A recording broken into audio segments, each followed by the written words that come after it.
Good afternoon and good evening to all the respected teachers, friends and colleagues. I welcome you on behalf of ACNS to this yet another ACNS YNS webinar, especially dedicated for the education of young neurosurgeon, and which we conduct on every second and fourth Sunday. So today, as always, we have our chief patron, our president, Professor Yoko Kato. The chairperson for today, Professor Puntak Lap, who is the Deputy Chief of Service and Consultant Neurosurgeon, and also Clinical Associate Professor of Department of Surgery at Chinese University of Hong Kong.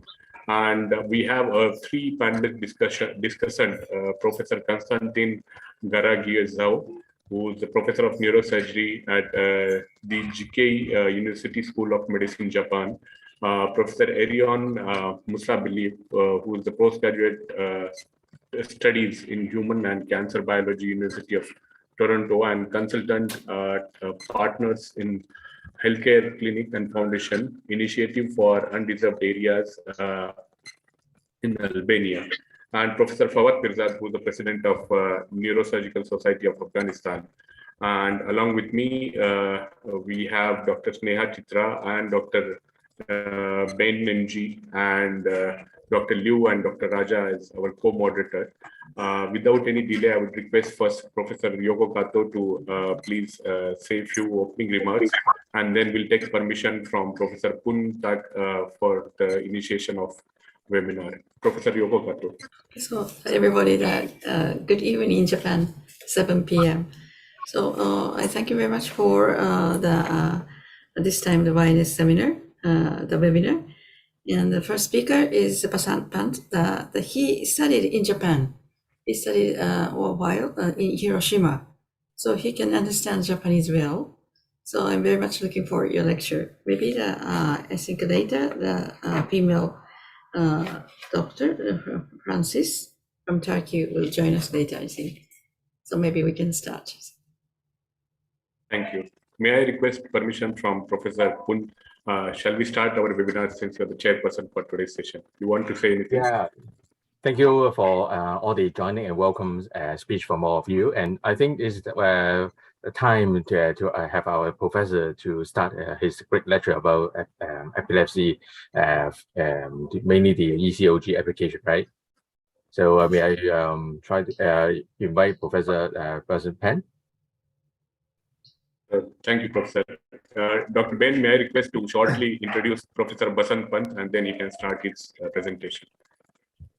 Yes. Good morning and good evening, everyone. I'm Ben, a young neurosurgeon from Hong Kong. It's my honor to introduce Professor Basant Pant, who is the founder and chairman of Annapurna Neurological Institute in Nepal.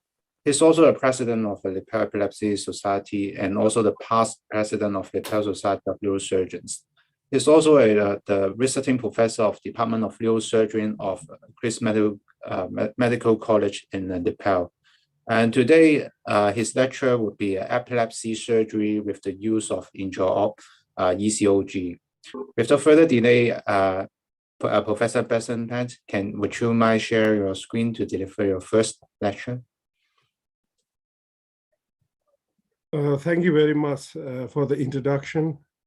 And it is a great honor to, again, be part of this wonderful movement that has started from Fujita many years ago. And under the leadership of Professor Kato, it's an honor for me to speak in this occasion. And today I'm going to mainly talk about epilepsy surgery. And mainly my focus will be on how to start epilepsy surgery in a very simple setup, not a complicated setup, very simple setup. And by using intraoperative ECOG, you can identify the epileptogenic zone. This is my main focus of today's talk. And so before I start go into main topics, to understand epilepsy, I think we should not only look at the science on a Newtonian perspective, which says that everything is inside the cell and everything is controlled by the cell itself. Whereas the Einsteinian thought is that there's something that is involving the mechanism of movement of our body, our brain. So there's a lot of outside influence that can be many things. So to understand epilepsy, just understanding the mechanism is not enough. Just like if you look at this slide here, then you see that this is the dust of iron, which has got no structure as such. But if you put a magnet, a force, a field, then you see a pattern there. So, in epilepsy as a whole, and for epilepsy surgery also, you may not be able to see everything structurally, but then you need to think in terms of function if you want to start epilepsy surgery. So as we all know, brain works by by electricity, and in between there is chemicals where there is a synapse, where there's a chemical, either that's excitatory or inhibitory. So there's a, electricity, chemical sort of things. And electricity also makes magnet, it generates, when there's a vector, when there's a direction of electricity, it generates magnet. So in epilepsy, we come across magnetic field and study magnetic field like MEG, or may treat epilepsy by magnet itself. So since this lecture is for young people, so I would like to go into very, very basics of how a neuron works. So as we all know, the resting potential of a neuron is about -70 microvolt. And then when it starts excitation, when there's an excitation, then there is also an inhibition. So there's an excitation, there's an inhibition. And then when that excitatory threshold is crossed, then you have action potentials.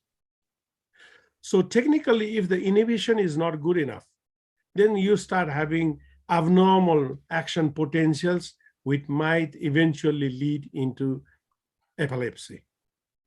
So these action potentials are generated by different molecules, the salts, or by enzyme like glutamate. And then there are other kinds of salts which excite and inhibit. And there's also an enzyme called GABA, which try to inhibit seizure. So there is a disturbances between the enzymes and also the molecules that causes seizure in one part of the world. Once you have a generated impulse in your brain, then there is also an inhibitory response which tries to stop the propagation of that epileptic focus into the surrounding structures, which is also called, ictal penumbra. Just like penumbra in stroke, there is also a penumbra in epilepsy. But if the epileptic focus is strong enough, then that spreads and then goes and propagate and becomes generalized.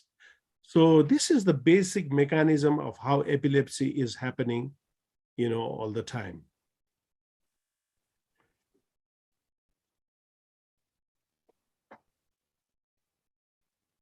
So another thing is, once you have an electrical impulse that is generated somewhere, then there is propagation, okay?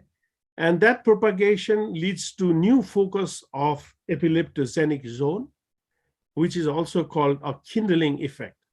So if you want to treat seizure, whether by medicine or by surgery, you have to make the patient seizure-free, zero seizure, and aura-free, no aura also, because aura is also electrical seizure. If you do EEG while they are having aura, then they have electrical abnormality.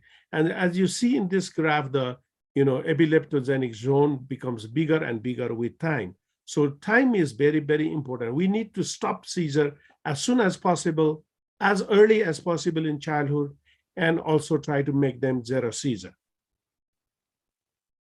Now, the propagation of seizure can happen from different pathways. The biggest pathway would be corpus callosum from one hemisphere to the other, or it can be from the brainstem spreading symmetrically into the two sides, or it can be originating from the hippocampus, one of the temporal lobe, and then that spreads to the rest of the brain. However, there are so many pathways that is now known to us, which can spread epilepsy. So whenever you think about where the epilepsy is coming from, you should also think how it is spreading to the rest of the brain. And this can be different fibers. There is a project called Human Connectome Project, which has, described almost all the known fibers, which you can see on the MRI also. Now, this is my personal experience. This is my personal opinion, that every seizure is a focal seizure. I don't think there's a generalized seizure or a focal seizure. Every seizure must have a focus. And if it spreads very, very fast to the rest of the brain, then you see it like a generalized seizure. And if it is spread slowly or retained to one place, then you would say it's a focal seizure.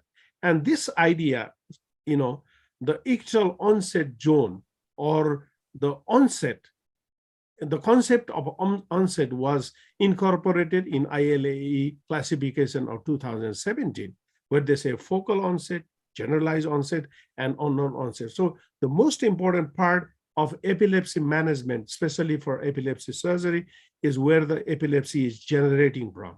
The first part of the semiology, the first part of the EEG, everything, the first part is the most important part. Now, why do we need epilepsy surgery? I'm sure most of us know about that all of the epilepsy cannot be treated by medicine alone. Obviously, the first choice is medicine. And the first choice is the basic medicine, the first medicine, or the first generation medicine. But the seizure control rate of first drug with one drug is only about 47%. And if you keep adding another drug and another drug with different mechanism of action, then you can get more seizure control, but not 100%. And the efficacy of multiple drugs decrease. And if you are adding third drug, you are just making one more percentage of seizure-free period. So at the end, you have 25 to 30% of people who are not controlled by medicine alone. And these are called intractable epilepsy. So intractable epilepsy means if you try 2 or more drugs for more than 2 years in a very appropriate dose, and if it is not controlled within that period, then this is called intractable epilepsy. And then you think about epilepsy surgery. Now, what are the investigations that you need, and what are the technical setup that you need in your institute if you want to start epilepsy surgery? Many presentations in big conferences about epilepsy and epilepsy surgery, they present very, very high-tech things, and which confuse all the young peoples, and they think that, oh, epilepsy surgery is not for me because these are the techniques or technology that is not available in my country. So I will not be able to start this. It is not true. Epilepsy surgery can be done by a very, very basic setup. Like you need an EEG, preferably video EEG, where you can observe the patient for a few days, either off medicine or reducing the dose. If you want to do epilepsy surgery, you will need a 3 Tesla MRI because you can miss many pathology if you are not doing 3 Tesla MRI. But when I started epilepsy surgery, I had very low Tesla MRI. Now I have a 3 Tesla, but when I started, I had a very low Tesla MRI, but still we could do epilepsy surgery. So it's not mandatory, but it's preferred. If you don't have that in your institute, maybe you can send it to somebody who have it and then get. But how to do MRI is most important. You cannot do routine MRI and find these lesions. You have to do a seizure protocol. I cannot describe in detail. You'll have to look it up yourself, but there is a detail of seizure protocol that you need to follow in order to detect for focal cortical dysplasia or hippocampal atrophy or things like that.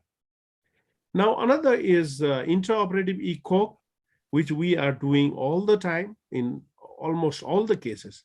But many institutes think, especially in Japan, they think that you have to do pre-op ECOG for about 6-7 days for every patient. And now this is, I don't think it is necessary. If there is a very clear-cut case, then you can go ahead without doing any invasive chronic EEG recording. So we hardly do any chronic recording in our cases. Of course, there are cases where we cannot find the pathology, we cannot find the lesion, or we cannot find the ictal onset zone. Then we leave this patient behind and say, okay, we cannot operate. Just like vascular surgery, let's say you have nice neck bifurcation, MCA bifurcation aneurysm. You don't need high-tech things. You can just go in and clip it. But if it's a basilar top aneurysm with a complex structures, then probably you need a very, very good hand, very good surgeon or intervention. So in the same way, epilepsy surgery will also have levels. Level 1 epilepsy surgery, level 2 epilepsy surgery, level 3 epilepsy. So depending on that, you can start and then gradually build up. That's what I did in the past 20 years. I started very, very humbly, and now we are doing more complicated cases as well. So you can also put depth electrode, very simple depth electrode you can put. If you have a navigation system, you can do it by navigation. Or if you are not confident enough, then you can use stereotactic device to implant this on the hippocampus or wherever you want. And another very good technology that has developed is stereo EEG, where you have these implanted either by navigation, still with navigation, you can implant these EEGs, or you can do by robotics or by stereotaxy. But this is nice to have. But then this is also pre-op chronic invasive EEG. So most of the time we don't need that, it's not necessary. So what is the basic EEG device that you need? You need a simple 16 or 32 channel EEG machine, which can be the EEG machine that you use in the OPD. You just take that to your OR and then use it. And some grids that you need. And most of them say that this is use and throw, but we don't do that. We, put it in the gas and then re-sterilize and reuse it. So, many types of leads that you can buy. So this is like 32 channels. This is 8-channel different shape, depending on your corticotomy. Or this is very good. This is for hippocampal head. And the other one is for hippocampal tail. And these are depth electrodes. So it's also nice to have during ECOG surgery. So video EEG, you can see both semiology and the EEG at the same time. So you need to have, if you want to do epilepsy surgery, so then you need to have a video EEG. Just like this one, you can see that there's a certain synchronized, and then that is seen. And this is a general onset tonic motor type of seizure. And so you can, pretty well know what's going on. But here, if you see, this man is already having electrical seizure, but there is nothing in his, you don't see anything. And gradually he's turning his head towards the left. And, and then his dystonic posturing of the left hand, is feeling something in his left hand. And then he has got this almost generalization. So it's a right frontal building up eventually with figure of 4 and then generalization. So you know where the epilepsy is starting from. Semiology, EEG, both is there. Another case, this is a temporal lobe epilepsy, left hippocampal sclerosis. Now you can see that the lady already have seizure from the left hippocampus, but her visitor, her sister, do not notice. And she is fumbling her cloth with her left hand. You can see this is called automatism. And most of the time it is on the same side. Now she's having, almost both hemisphere is already taken off, but still, now she has noticed. So in this, the propagation is slow. The propagation is slow. So you can see that, this is building up into generalization. So the most important part of patient evaluation is the semiology, the symptomatology of seizure. And there are many, many hallmarks of ictal and post-ictal lateralizing signs that you should remember, and then ask this. So whenever a patient comes to you, you should ask what happened first, not at the middle, not at the end. First, what happened? What did your patient do when he was normal and suddenly what did he do? Did he just started spitting? Did he started having, convulsion of one hand? Or, there's a lot of things that can happen. Did he stop speaking? Or did he have automatism of speech? So detailed history of the early part is most important. Then you do a routine EEG, which will show you the irritative zone, which is the interictal sharpened spikes, the sharpened wave spikes that you can see, just like here in F4, that you can see there's an interictal. So you think that this is the irritative zone, but you don't know whether the seizure is coming from here or somewhere else. It's just irritative. You can know, but it's best to capture the seizure itself. And then when you capture the seizure itself, then by video EEG only, you can see all these things where there is a buildup from one place, like here, there's a buildup from F4, the same patient. And then now okay, F4 is the place where the patient is having seizure. Now, rest you can do by intraoperative echo. You don't need to do anything more than this. If you do 2 or 3 days video EEG, then it's very, very difficult to analyze all these things. It takes a long, long time. So artificial intelligence in the form of different softwares are available in the market. And Persist is the one that we are using, but there are others. So you should also incorporate that. And then, all these raw data you put, and then they will make it into very short period, like 5 minutes or 2 minutes. And mainly they will show you where the errors happened so that you can see it better.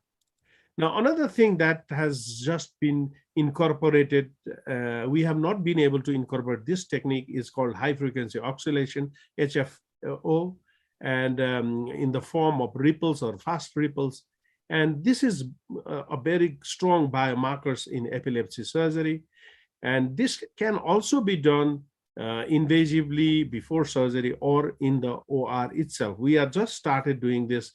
We don't have enough data, so I don't want to comment on this, but there are a lot of papers on this, and this is a very, very important biomarkers now. So once you have the semiology, once you have a 3 Tesla MRI, good imaging where you see that there is a sclerosis or a fibromuscular dysplasia or something, and the EEG also tells us, then you create a triangle, and if all shows and guide you to the same point, let's say in this case left hippocampus, if left hippocampus is sclerosed, you see that the semiology is left hippocampal and the EEG is also showing left hippocampus, then you are very, very safely take the patient without any further investigation for surgery. But then, of course, left hippocampus, you want to see whether memory is being supported by the other side or not. But the most of the time, take it from me, the left side hippocampus, if it is seizing for a long time, then the memory is already shifted to the other brain. Now, now we are doing this ECOG, intraoperative ECOG. So I would say it is not a triangular concordant, but it is a rectangular concordant that we create. Now, with this all information, what you find that there is a lesion, let's say, or it may be a MR negative intractable seizure. I will talk about that later. Or it can be, you can know where the seizure is starting from by video EEG, and there may be post-ictal, functional deficit. And HFO will show you mainly the epileptogenic zone, but interictal discharge, as I have showed you, will show you the irritative zone. So you try to understand these things before you go into surgery. But still, you are not 100% unless you go in and start doing echo. So my first case, 2000, this man was 13 years with complex partial seizure, very, very straightforward case, and he was having, 3 to 4 seizures per week, and he was socially incapacitated. He stopped going to school, and he had a right-sided medial temporal sclerosis, typical complex partial seizure. So we did a straightforward, anterior temporal lobectomy. He's now 20 years or more after surgery, and he didn't have a single epilepsy after that, and leading a normal life. So the epilepsy surgery is really a life-changing kind of surgery, and very, very fascinating surgery, So as you can see here, I did a very, very classical 6 centimeter right-sided temporal lobectomy with amygdala hippocampectomy.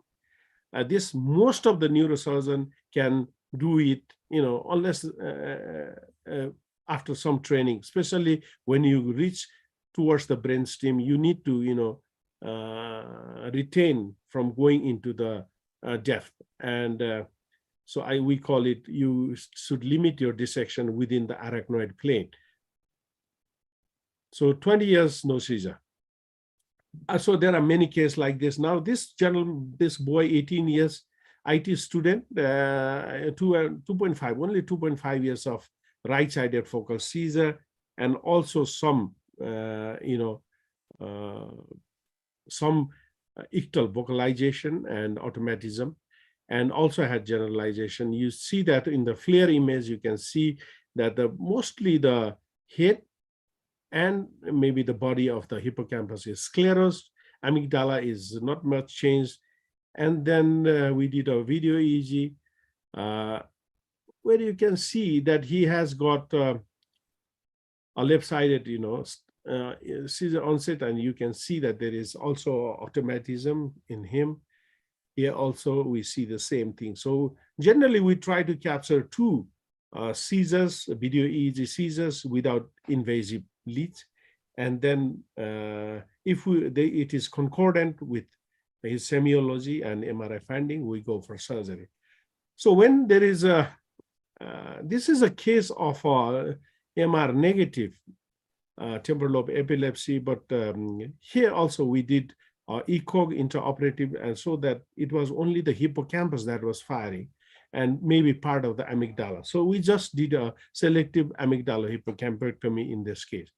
I rarely do this kind of surgery. Most of the time I take out the lateral structures because we may miss some of the epileptic part, and they may have recurrence. So most of the time we don't do it. When it is a strong firing that you detect and there is no firing from the lateral temporal structures, then you can leave them behind. This boy came to me almost in status epilepticus, focal on focal side, on right side. And if you look at the MRI, he has got cortical dysplasia on 2 areas, here and here. And it was on the left side, pretty large. We did a functional MRI and tried to, but he was young, so we could not do awake surgery in this boy.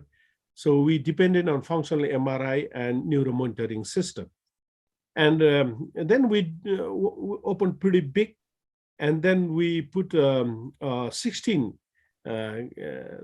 leads ECOG, and then we can see that it is firing from almost everywhere in the left side of the brain, but mainly on the cortical dysplasia side on 2 space. So we also did a depth reading. A depth reading also showed the same thing.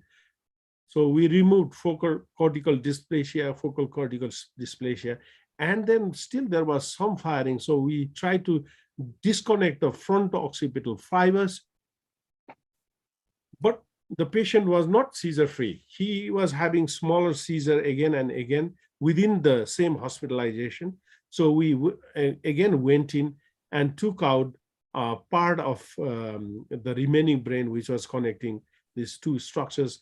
And then the patient became completely seizure-free and didn't have any deficit as well. So sometime you come across a patient who present with epilepsy, and when you remove the tumor only, then you are not trying to, treat the patient completely. You are only treating the tumor, but not the epilepsy. And the patient come to you with epilepsy, not his chief complaint is not tumor. Tumor is your diagnosis. So this case, the frontal, low-grade glioma, almost near the motor strip, and the patient has a seizure always during sleep, sudden opening of eye, version of the eye, followed by bilateral tonic streaming of the body. So it was lateralizing pretty fast to the both side. And he also had vocalization, but like screaming, but then patient was most of the time aware of the situation, but sometimes he had generalization. And he also had one episode of status epilepticus, which is, very, very dangerous situation. So obviously we wanted to remove the tumor, but then we also wanted to cure him from his epilepsy. So this may be a very good starting point for those who want to start epilepsy surgery in their institute, to start with tumor cases who present with epilepsy, and then, build up your own knowledge. So left hand was about 4 millimeter from posterior border of the tumor, and left leg was 29 millimeter. So we needed to preserve somehow the left hand. So this is the operating field, and then we also put we also identified the motor strip by neuronavigation, and central sulcus was identified. And this is what it looked like when we opened. The tumor is pretty small. There's a vein going there, and that is the motor strip which controls the hand area. So we wanted to preserve that somehow. And so in intraoperative ECOG, there are 5 grades. Grade 1 is very low amplitude spikes, and grade 5 is almost synchronized epileptic, interictal finding. So here we looked at we did a four lead. With this, you can search around, like this, you can search around. So we searched around and waited for a few times, and then we saw that this is a very epileptogenic area here. And this one also very epileptogenic area, just adjacent to the hand area. And but score of 3, score of 4. And then when we studied everything, then we realized that this is the extent of the excision that we need to do. And there was a lot of firing here. There was a lot of firing here. There was almost no firing over the tumor. So tumor was not epileptogenic. The surrounding brain was epileptogenic in this case. So then we removed, and then, and at the end of the test, we again retested with the ECOG and see that all the part has become silent. And if there is still a continuous spike, especially arising from the motor area, then you can add multiple subpile transactions, cutting the intersulcal fibers so that the action potential do not spread outward. So this is post-op. Here you can see, okay, this man has become silent. Now we have removed the tumor, and we have also stopped their epilepsy. So you are confident, and you can go home happily. Another case, 43 years female, right-handed with left-sided big tumor, very near to the Broca's area.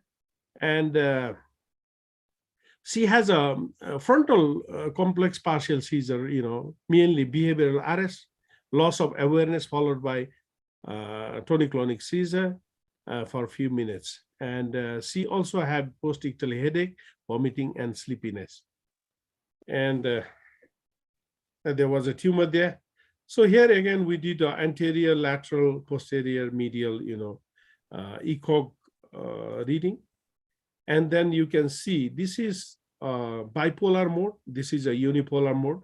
Here you can see, there's a phase reversal here, and there's a phase reversal here, and post-op it has become silent. So maybe This is 1. This is about 3. Another case of a cavernoma, mainly cavernoma, they have microbleeds, and these are very, very epileptogenic. And this patient also have, frontal lobe generally have epilepsy seizure during sleep, and it can come in cluster, and it spreads to the other side very fast. So these are some of the characters of frontal lobe epilepsy. And so he also had during sleep, and MRI showed a cavernoma. So we had a lesion, we had a semiology. Now we needed EEG. Intraoperative EEG was not very convincing. Maybe left side, not very convincing. We could not decide just by this. But since there was a lesion, and then there was a microbleed, we decided to operate on this gentleman. And then we did, again, ECOG on supposing tumor area, this cavernoma area. Anterior, the anterior was most firing, and above was not much firing, and posteriorly there was nothing. So then we put a depth electrode targeting through the navigation, targeting anterior to the cavernoma, somewhere like this. And then we can see there was a 6 lead on this depth electrode, and we can see that, the most potent was on the very deep area. And then once it came out, the electrical activity became smaller and smaller. So we know that this is the source of the epilepsy, and the track is coming out towards the surface and then spreading out from the cortex. So then we followed that track and then removed, and then post-op we again confirmed that the brain is silent. And that is the intra-op, immediate post-op, that you can see that we have tracked down. It was not only the cavernoma, but the track itself was also epileptogenic, so we had to remove the track as well. MR negative case, left side most likely by semiology. MRI is normal, EEG is doubtful. Again, maybe left side, but not very confirmed, T3 reversal. So then we took this patient, before we took this patient, we put a hippocampal depth electrode from both sides, right and left, and then studied this for overnight. And then you could very clearly see that on the left side there is interictal firing, and on the right side it's silent. So we knew it's from the left side, So we went into left side, but then we did a water test pre-op in this patient, and then these days we don't do water test, but at this time we were doing water test, and water test said that there is part of the memory is on the left side, so probably we cannot remove the hippocampus. So we did a multiple transaction of the hippocampus on this gentleman, and initially the patient did very well, but eventually the seizure recurred. So we had to take out the hippocampus, and he became seizure-free after that. And but then he had no memory problem. Most of the time, if it is epileptic hippocampus, epileptic limbic system, then these are already dysfunctional most of the time. Another case of a 13-year female with 4 years, complex partial seizure, mainly frontal type with secondary generalization. MRI looks not very clear, but maybe left frontal, a little bit of atrophy, but we are not very sure.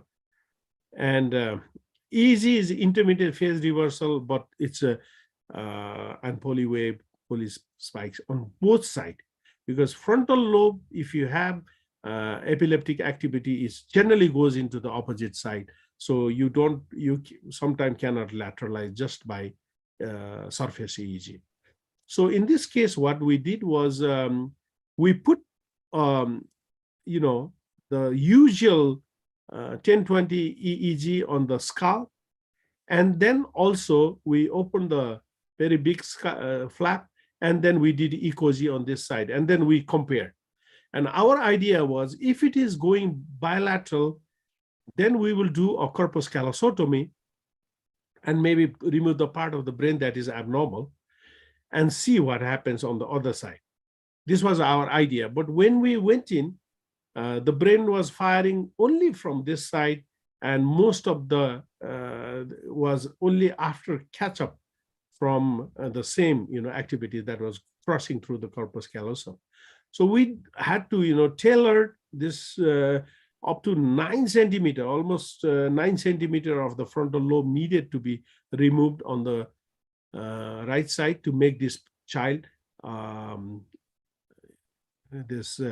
ECOG free from activity. So we had to tailor backwards until we got the silent feature.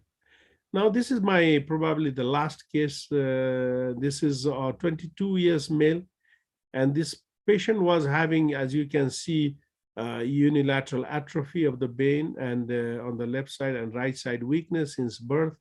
And we advised him for hemispherotomy, but then they declined the surgery. And one day he came to us with 4 days of status epilepticus from a very, very remote village. So we tried everything and nothing worked. Then we again opened up the brain and then measured both sides. And actually he was having generalized tonic-clonic seizure, but it was all coming from the atrophic brain and not from the normal brain. And so we did an emergency corpus callosotomy, full corpus callosotomy in this gentleman, and the status epilepticus stopped. So this is a rare, only one case where we had done emergency corpus callosotomy. I didn't talk about corpus callosotomy today. Corpus callosotomy is a very, very good indication for, drop attacks. And sometimes if it's a frontal lobe epilepsy, but you are not very sure, then you can do a corpus callosotomy and wait and see how the, EEG lateralize, and then maybe go in second time and do the surgery. But this gentleman, obviously, as you see, there was a lot of, atrophy on one side of the brain. So he continually was having focal seizure. He stopped having generalized seizure, but he had focal seizure. So we eventually put him on VNS, vagal nerve stimulation. And now his seizure is gradually decreasing. VNS, if you put, it do not work immediately, it takes time.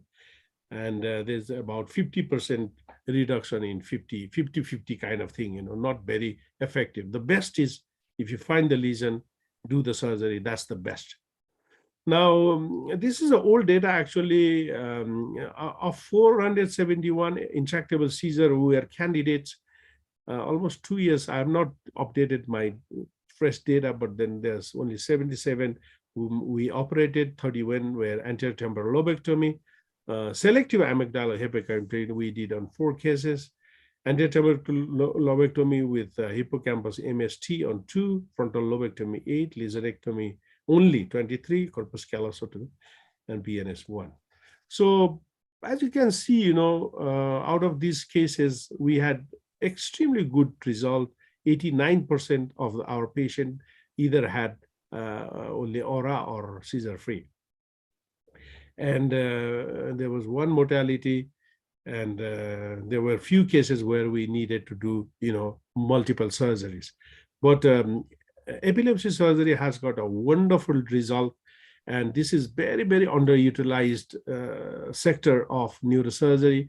And I think more and more young people should take up epilepsy surgery. If you want to take up epilepsy surgery, then you have to have a nice epileptologist, neurologist, psychiatrist. That's good, but you need to learn your own EEG.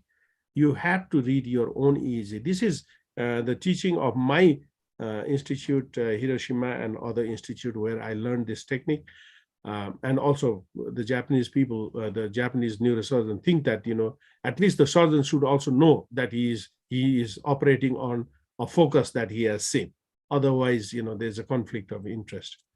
So having said that, in my talk, and we have a residency program going. These are our residents. We have 11 residents now, and you are most welcome in our institute for short or long-term training program. We do all kind of neurosurgery in our institute. DBS, listening, epilepsy. So you can come and visit our institute. Thank you very much. Thank you again for listening. Thank you. Thank you very much, Professor. That was an excellent presentation. I would request Professor Pun to please kindly comment on Professor Pasanpan's presentation and some comments about your experience about epilepsy surgery. Hi, thank you. So it was a very wonderful lecture from Professor Pen, very experienced epileptic neurosurgeon, and all kind of different way to treat the epilepsy cases. It was very amazing to me, especially how you apply the ECOG to achieve a very complete seizure-free after your resection. So so I know Ben have a question. So shall we let Ben to ask the first question? Yes, Professor. Ben, are you there? Yes, Professor, thank you so much for your excellent lecture. It was really exciting to know your results and your experience. It's very educational, very comprehensive. And congratulations to your excellent surgical result. So my question is about immunohippocamectomy. So what kind of approach would you choose? And in your understanding, what is the extent, how much it will be moved to get your good epilepsy surgery result? My second question is about the connectomy. So how in your center do you use, or how would you what is your thinking of your of the use of the connectomy? So would you want to use this as a tool to study the pathogenesis of the epilepsy in different patients? Thank you very much, Dr. Ben, for your both very important questions. The first question, how do I approach? Most of the cases that we do temporal lobectomy, if it is on the right side, we straight away, we do not follow minimally invasive. So most of the time we take out 6 centimeter of right side temporal lobe. And if it is mainly medial temporal sclerosis, I leave the superior temporal gyrus behind and then take out the middle and inferior. And then how much of hippocampus to remove? This we do by putting the 2 leads that I have shown you. One is on the head. You put the head lead on the hippocampus and then revert it and then put the same thing on the amygdala. So you can know where it is firing from, and then how long to do. I do it by tailoring with another longer, smaller strip that I showed, which we put on the hippocampus body. And then we want to make, at the end, we want to make this silent. So once it's a silent, then our job is done, And about the connectum, this is going to be very important from now on. I know it. But studying individual fibers has not been possible in our institute yet. And so we are, either we depend on semiology, which is very, very crude. And another is if you have if you can put multiple depth electrode like SEEG, then you can, find out the pathway from where it is spreading, from which to which it is spreading. So you can guess, and then that may give you a more information on how much to resect or how much to disconnect. At this point, we are mainly on depth electrode that we put. We put 1 depth electrode, maybe 2, and then study, and then put another 2, something like that. We have not put many electrodes at the same time. But that is the place where SEEG will really work and tell you how it is propagating. Thank you so much. And another thing in my talk is this time I didn't include in my talk because then again it will become fancy and we don't have that technology. It's called MEG, as you know, magnetoencephalograph, which will show you where the ictus is generating from, and it will also show you the spread, how it is spreading. In our neighboring country, India has started using MEG, and we are waiting for their own, data to come out and then maybe collaborate in few difficult cases. But most of the time, you don't need all these things. Most of the time, if the case is straightforward, then you can just do surgery by doing ECOG only. So this is the point that I wanted to stress today. Thank you. Thank you, Professor. Your lecture is very important, and we are so glad to have you here in our YNS webinar. Thank you very much. Thank you. I very agree with Professor's the initial talk, the view on the level of epilepsy surgery, and everybody, if is interested in epilepsy surgery, they can start with the very simple and the resective surgery first. It doesn't really limit it because you have no those high-tech fancy equipment, because all the way we want to do is do resection if possible, and resection is the principle of neurosurgery to start with. So I'm glad the professor had stressed on this philosophy for people who are interested in epilepsy. Thank you. Thank you, Thank you very Professor. much. So we'll move ahead with the expert opinion of the discussant. We have Professor Kastadin, Professor Irion, and Professor Ahmed Fawad Pirzad. Professor Kastadin, please, your expert comments about Professor Hasan. Yeah, thank you. Thank you very much, Dr. Zachi.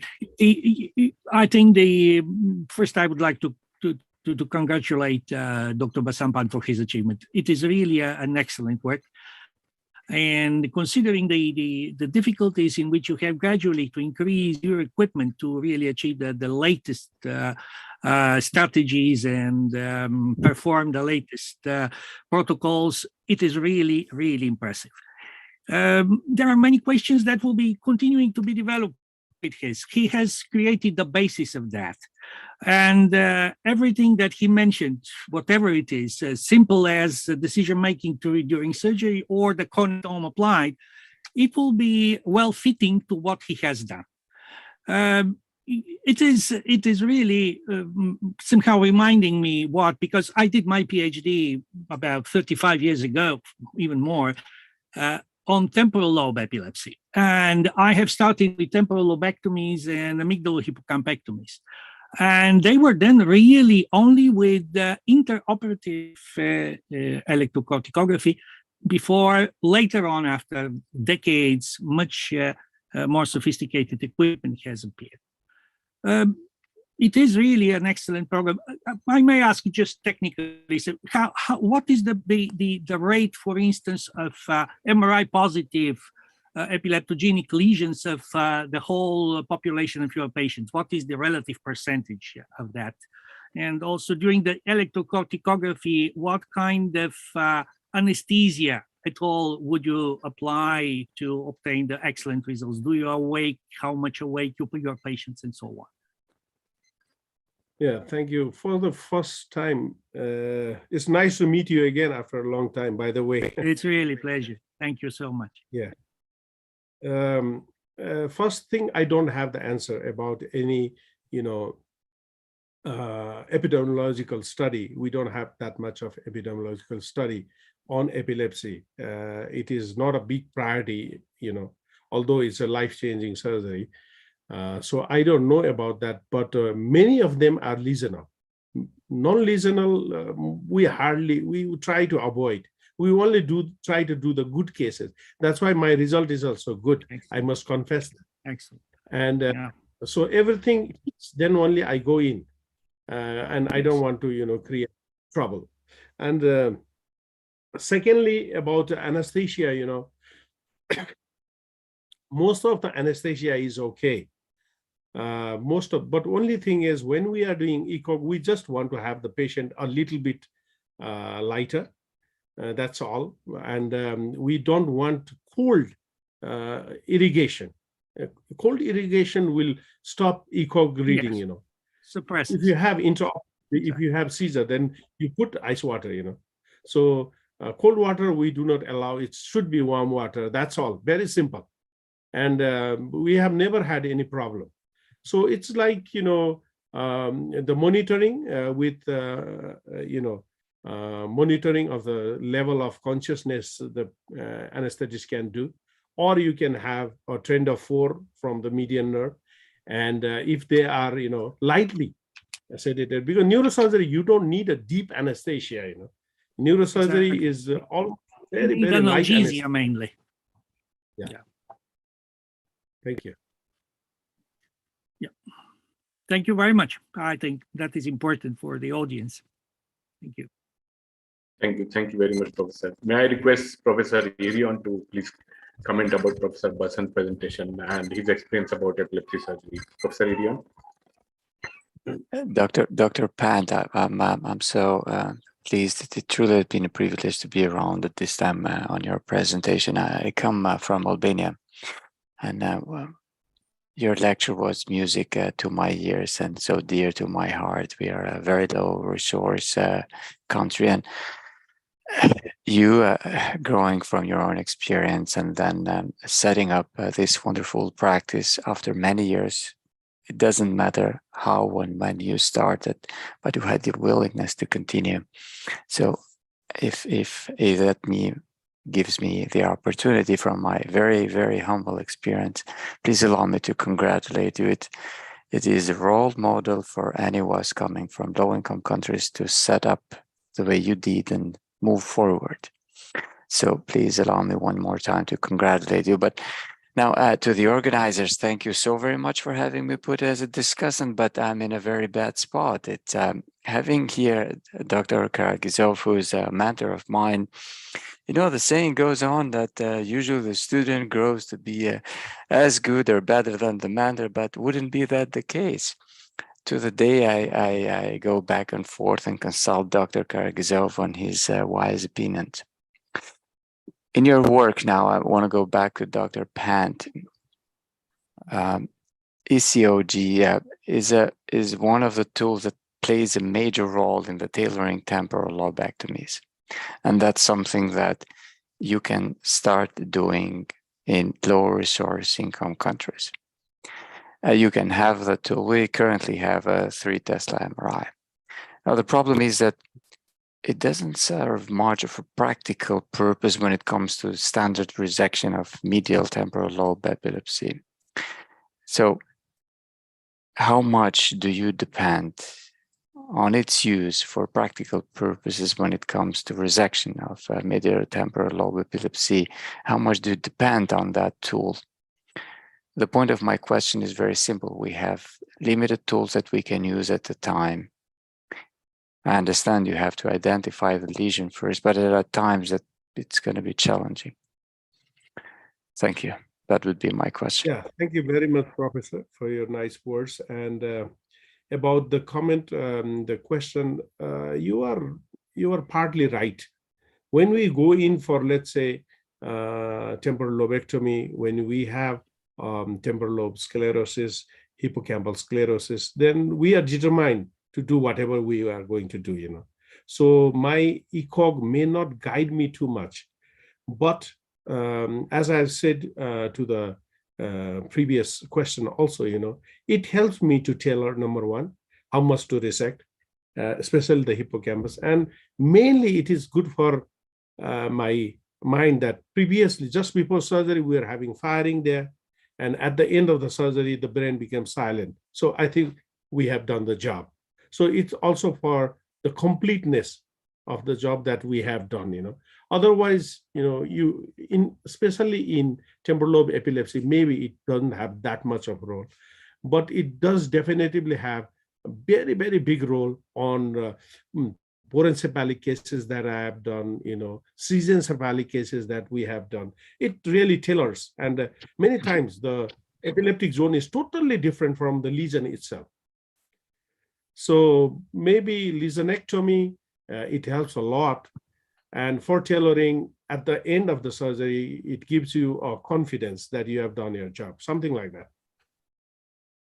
Maybe I have answered your question. You did, and I'm allowed maybe one more minute.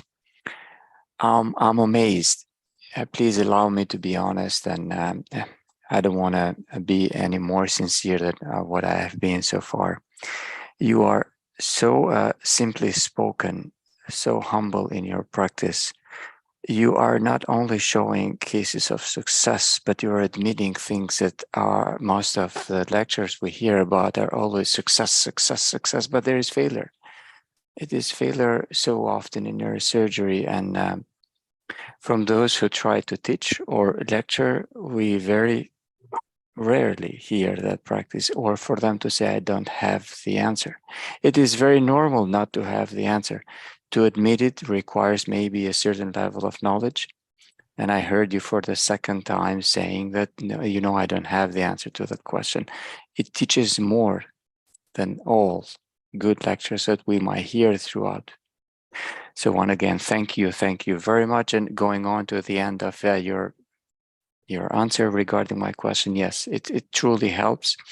Sometimes it might be difficult to identify where correctly the ictal onset zone is.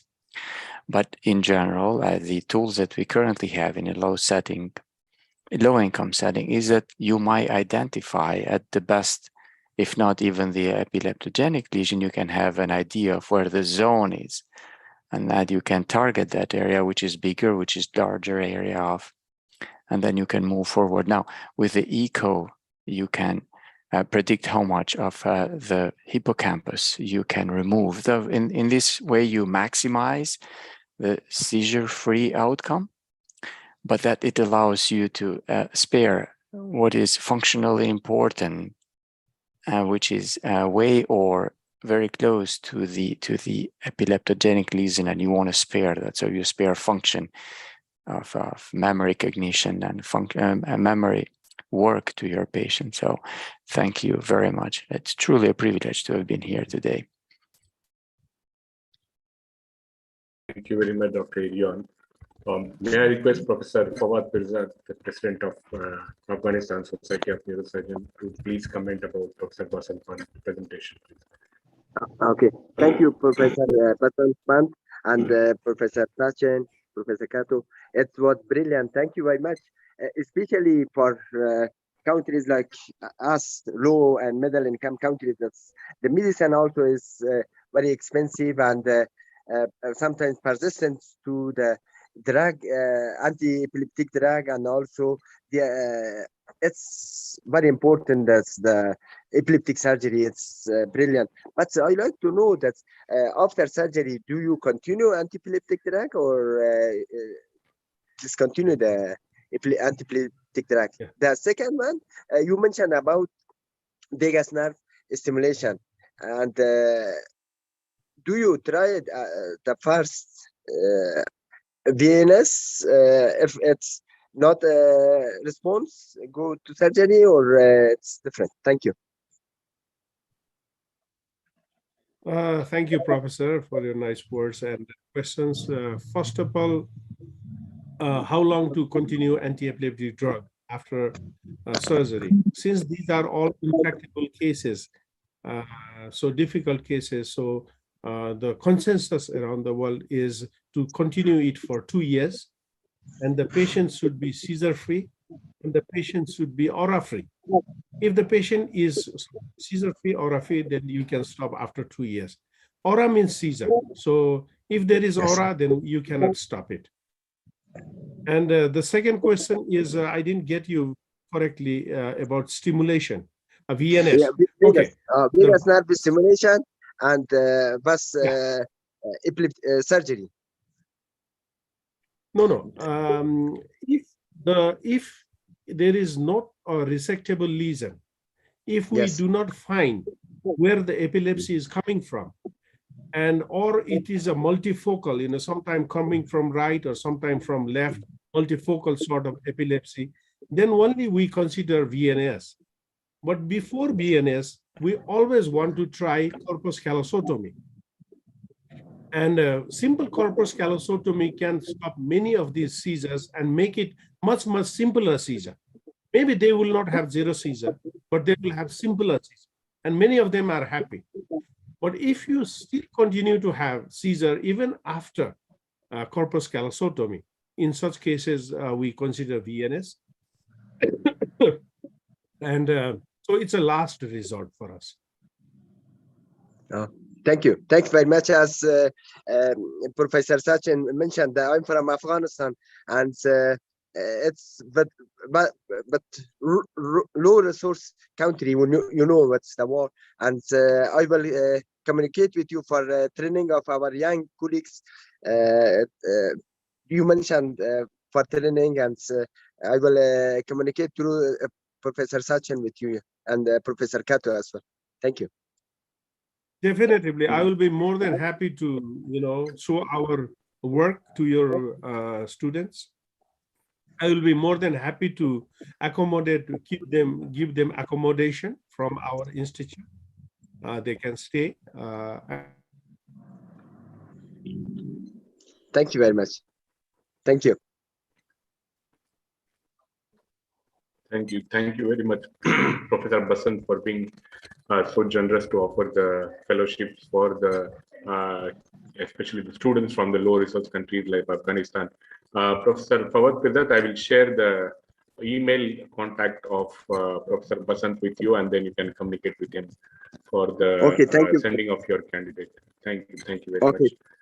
Thank you, Professor Sach. Yes. Do we have any other questions or any doubts from the panelists or from delegates? I think Dilshot, he raised a hand. Dr. Dilshad, are you there? You raised the hand and then you took the hand down. Hi, everybody. Hi, how are you? Nice to see you. Hello. Hi, Professor Kato, everybody, Sachin. Very nice presentation. I have known many things from epilepsy from the very basic points. Thank you so much, Professor.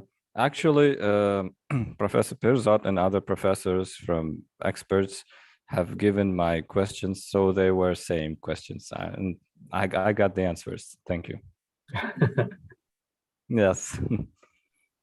Thank you, Dilshad, for participating and having active interaction. Any other questions, Dr. Sneha? You want to ask anything?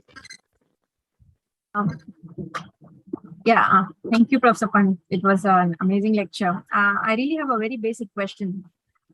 What is the role of awake surgery for epilepsy surgery? Which are the specific conditions where you would prefer an awake surgery?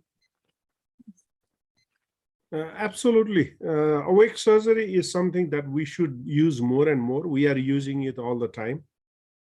And you just need a very nice anesthetist, a friendly, nice anesthetist. Then any center can do awake surgery. It's not fancy, So we practice awake sleep technique, where we put the patient in sleep first and do the craniotomy, because that's a noisy part. You don't want to give a lot of apprehension to the patient. And once we have exposed, we ask the patient is in laryngeal mask, not the intubation, but just laryngeal mask. So we just take out the laryngeal mask, put the oxygen, and then we start, So when is this best? In the past, we were doing it when we were not sure about memory, whether the memory is being, so we show the patient some cards, and then like 10 cards, we show them with car or apple or something, simple things. And then we stimulate the hippocampus and left side of the brain, and then ask them again, and if they can answer 3 or more, then they have, it's okay. You can take out the hippocampus without, just like water test. But now with, and also for motor strip, if you want to avoid, just like the case that I showed, in the past, we used to do awake surgery in that case. But now that we have a very good, setup, especially for a neuromonitoring setup, and not only setup, but very good neuromonitoring technician. This is more important than the machine itself. So we are pretty confident on his use. So these days we are using less and less of awake surgery. And shortly we are going to have a TMS, transcranial magnetic stimulation, TMS, where this will make things much easier now, because it's a neuronavigation based TMS. So you can actually know where exactly the motor strip is, or the language area is, whether it's on the left or right. Just by putting the magnet, they will stop speaking. So you know exactly whether it's on the left side or right side.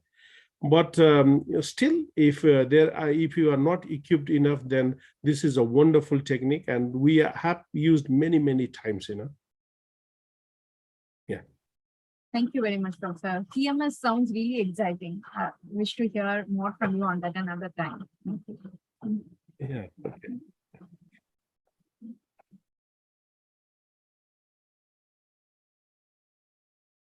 Sachin, I think you have to unmute yourself. Oh, thank you very much, Dr. Sneha. Dr. Pun, I can see your hand raised. You want to make any comment?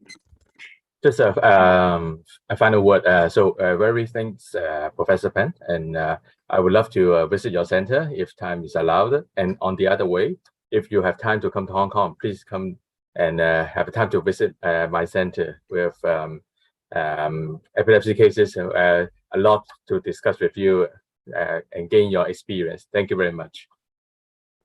Thank you very much. It's that's the beauty of this conference. We get to know each other, and then we exchange ideas. So again, Yoko Kato, she is doing a wonderful job, connecting all of us together. I will certainly love to go there, and you should also visit our institute, and we can work together. Thank you. Sure. Thank you. Any other questions, or shall we move ahead? So we'll move ahead with the second talk. I would request Professor Basant Pant to please stay with us. We have an interesting presentation by another young neurosurgeon, and we'd be happy to have your comments about that. So may I request Dr. Sneha Chitra? Yeah, may I request Dr. Sneha to kindly introduce our next speaker and her title of presentation. Thank you, Sachin. Dr. Jacinta, are you here with us? Yeah, hi. Yes, I am. Okay, Yes. good to see you connected. The next speaker for the day is Dr. Jacinta V. Francis.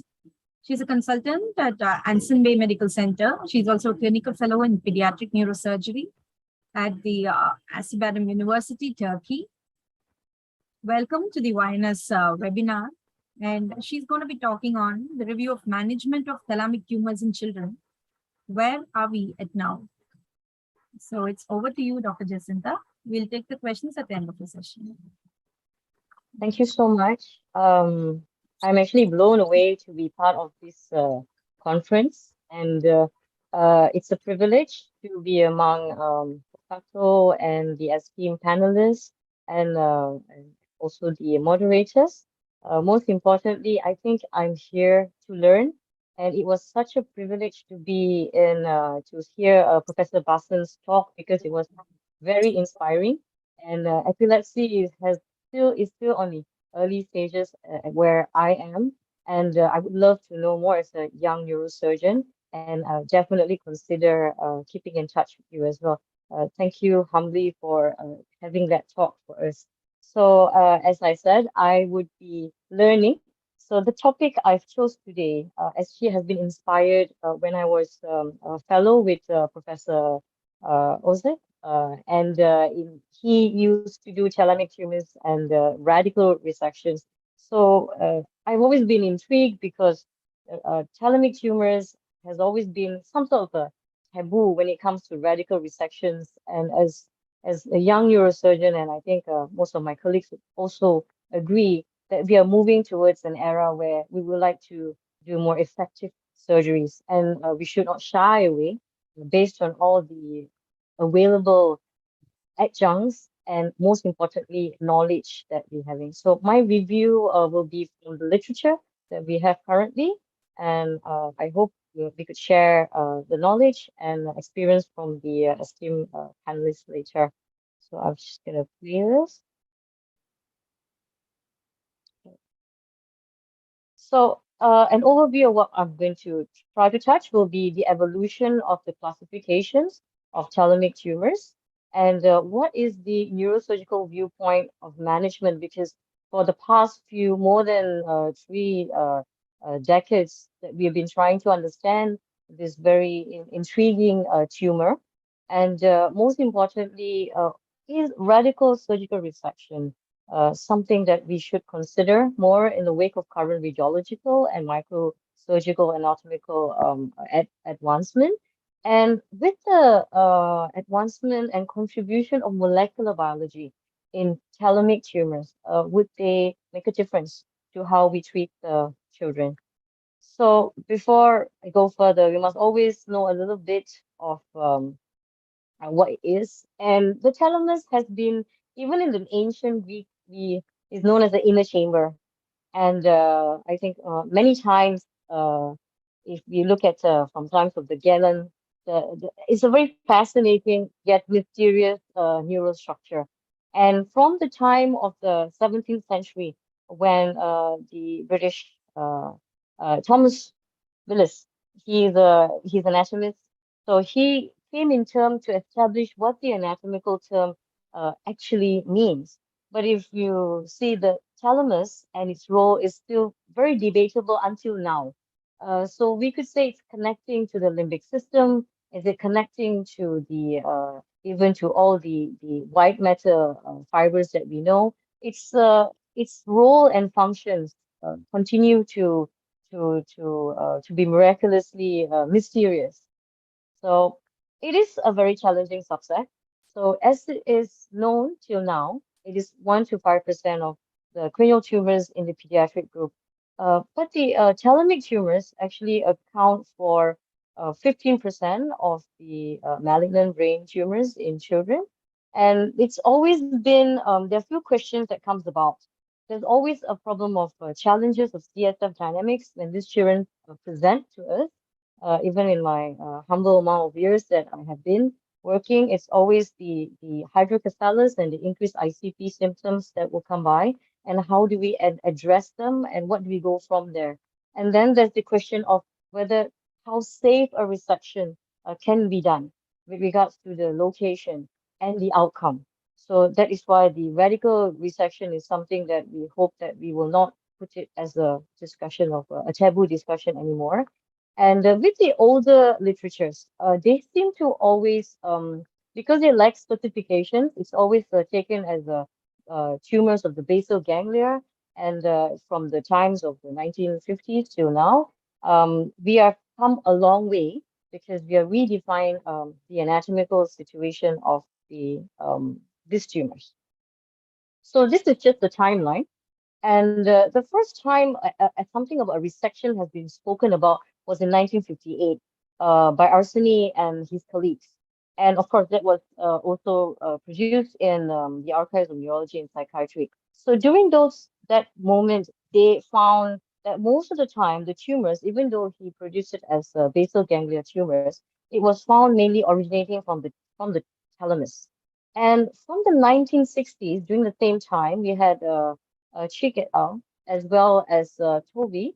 They went on to explain about thalamic tumors. But do remember, during those times, in the pre-CT era, and you didn't have cerebral pneumographs.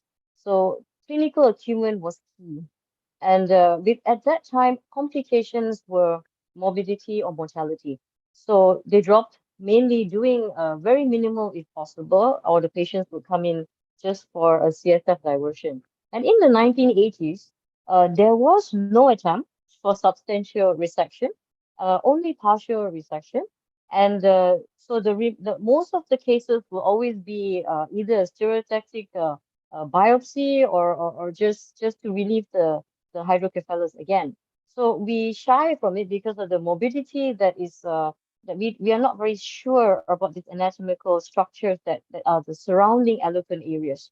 And in 1990s, there was evolving approaches. We started to be a little bit more brave to do surgical approaches, but there was still substantial surgical morbidity. So until the 2000s, in 2002, Ozak and Tur, they came about being the first to actually speak about radical resection of these tumors and actually showing good outcome and least morbidity. So this kind of resurrected the idea of thalamic tumors being resectable, and not just resectable, but with better outcome. So in the 2020s, Sutherland and Sarah under Professor Uber also talked about the micro neurosurgical anatomy aspect of how that knowledge of and once of understanding those structures could actually help us also understand our surgical approaches. So I would like to think that when we first looked at telomere tumors, we thought it's just like, could we actually go out to space and we are scared? But then we started building satellites and we started having adjuncts. So we started doing more procedures. And now, and I hope in the future, it will be like tourists to the space. It also should be something that we are familiar with. And as young neurosurgeons, I hope that will be something that we will be. And before I go into the clinical presentations, I think we all know that the thalamus, as it is a relay station. So it has multiple nuclei, and based on its masses of gray matter, not really nucleuses, but each one of them are connected, heavily connected to multiple functions, which are fine functions, sensors, from behavioral to up to personality.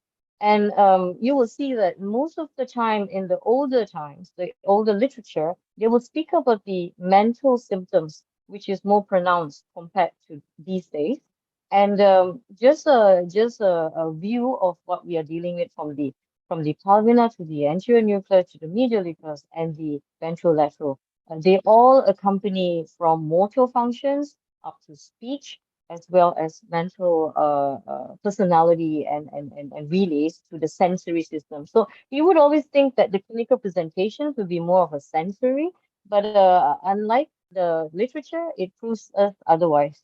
So as I was saying before, most of it is relayed in the thalamus. All our connectivity, our synapses are relayed in the thalamus.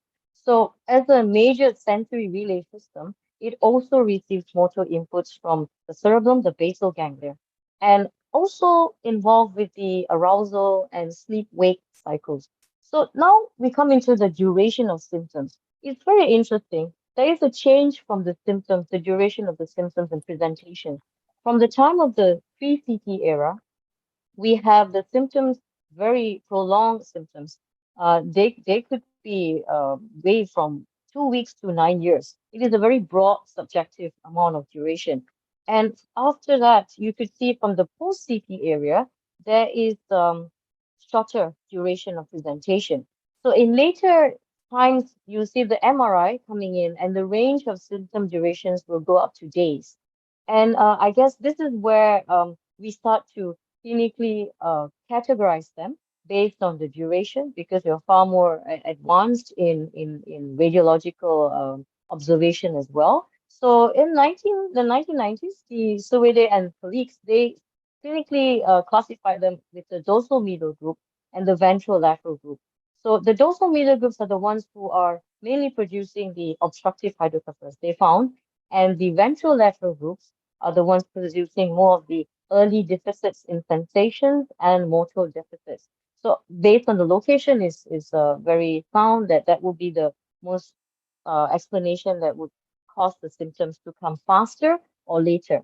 And then the very era turning Puget, who has one of the most, at that time, the biggest series of 69 patients being looked at for thalamic tumors in the children, started to categorize them on the unilateral, thalamo-peduncular, and bilateral thalamic tumors. So we become more savvy with the classification based on the MRI, the location, and so for that group, unilateral seems to comprise most of the tumors, about 57% of them would have a more early onset of symptoms, and they will come in with increased ICP signs. Whereas the thalamo-peduncular tumors, they are mainly with the motor deficit. As the function of those areas of the thalamus, we are now more aware that they will come in motor deficits first. And you have bilateral thalamic tumors. Now, they usually come also with motor disturbances, but the radiology is important in them. So if smaller the volume of the tumor, they found that, and a longer history of symptoms, most likely there is a better outcome. So this is reflected also with the tumor grade. So on the Narayanan, as well as Professor Giuseppe, also have most commonly they found increased intracranial pressure. So patients are coming faster, and they're actually having more as I was telling you, we have to deal with the hydrocephalus and the increased intracranial pressure symptoms, and the motor deficit as well. But the lesser symptoms will be the visual symptoms, the tremors and epilepsy, which you think would be there, the visual symptoms, because of the geniculate ganglions, but you don't see them much. They are less than 7%. And interestingly, there were no patients reported with sensory deficits. And this has been also true even in the 1950s. It was very rare. People would want a classic thalamic syndrome, but no one usually comes with the pain and sensory symptoms. So even Puget also had one of the biggest, as I said, no, they didn't very found the sensory deficits are unusual. So now we're getting to know, based on our physiology and anatomy, the literature has said otherwise with the clinical symptoms. And in the later series as well, they did not report any sensory presentation. So I think that was, for me, I felt it is important because we should not lose our clinical acumen neurologically, so that we can understand these tumors. They are actually the window to what else these tumors can present as. And as you can see with the charts, the initial group of literature would actually say it was only 37% of any neurological signs or symptoms, expanding from hemiparesis to even dysphagia. But if you look at the later ones, we are more predictive of motor deficits compared to the other ones. Maybe we are more aware, and because of all the advancement of the other adjuncts. And also in Bernstein, which is the mid of between the old and the new, also spoke about a more equal amount of distribution between the hemiparesis and also the increased ICP. But yes, still it's more towards the neurological signs that are speaking more and less of the sensory deficits. So when we talk about the next classification, it's about the histological view, and that is something that is very to me, I think it is pretty much the future of management as of now, as we are always changing. And histology and molecular definitions, especially with the advent of the WHO 2021 classifications of CNS tumors, I think we have a little bit more of an insight on how the tumors behave, and we can react with different adjuncts, especially with oncological adjuncts, and we can actually give a chance for more malignant tumors. And I think this has already been foreseen. In the 1990s, there was, of course, Sweden and his colleagues already saw that the shortcomings of not getting to predict the biological behavior based on these tumor markers which could help with further classifying them for surgical resection, was already there. So when we've already when we have a whole sequencing event done, and we understand certain like the mitogen activated protein kinase signaling pathways, those pathways which actually give genetic alterations to the behavior of the tumor, could give us an insight, especially when it comes to malignant tumors. And with the WHO classification of 2016, we've already identified the differentiation at the histones, especially the K27 for the MARC pathway, as well as the histones of the H3F3A. So automatically, these tumors were known to be more malignant, and they were upgraded to grade 4. And in the pediatric thalamic gliomas, the Ichihashi colleagues, they actually reported this mutation that was detected. And beyond that, they realized that these mutations were more seen in the higher grade thalamic tumors compared to the lower grade. But they do have some amount of their characters in it that gives them a more aggressive expression and recurrence. So even if you look at from the time of the Puget classification, we've taken over with that classification, and it's actually till now we still use that classification. And with the unilateral thalamic tumors, which is the most of the tumors represented here, it is majority is the astrocytomas, and of course 31% being malignant. This is in 2007. in the 2000s, and only maybe 17 or 13% being low grade. And if you look at the types of low grade tumors, and at that time we did their WHO classification was with WHO 1, 2, and 3 and 4.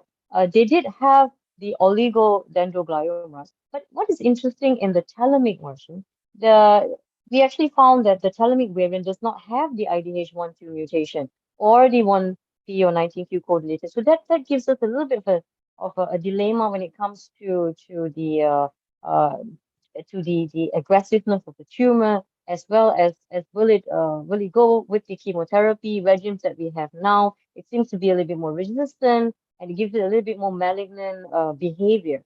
So of course we do have about 4% of the neuroectodermal tumors, but within the high grade tumors, which is becoming more interesting because we are finding more molecular differentiation. And even in the lower grade tumors, there are mutations of the H3 K227M. And this becomes a dilemma because we have it in our head that it actually is supposed to be grade 4, but it's actually coming together with the benign tumors, giving it an aggressive phase of reaction. So how can we attack these tumors in an era of aggression? Can we still go out with resection, or can we still go more of conservative? So there is still that fear, but as the presentation goes, you will see that there's more to discover. And for the thalamopedunculae ones, Spinelli, he found about 44% of those tumors were low grade. So you could see that the thalamopedunculae types are fairly a little bit more kinder, I guess, and there's 22% of it is high grade. But for the puget, the group reported about 67% being pilocytic, so it is more specific to what it is, and 17% lesser than what Sinelli has reported being malignant. But in the category from Puget did not had any oligodendroglioma in the thalamopedunculae type, as much as we saw in the unilateral. So this is an interesting point as well, because now we know that the location and the type of the tumor could slightly predict the outcome in the sense of the type of chemotherapy that we need to do from the molecular studies that we are going to expect. And I guess it becomes a must to conduct molecular studies these days.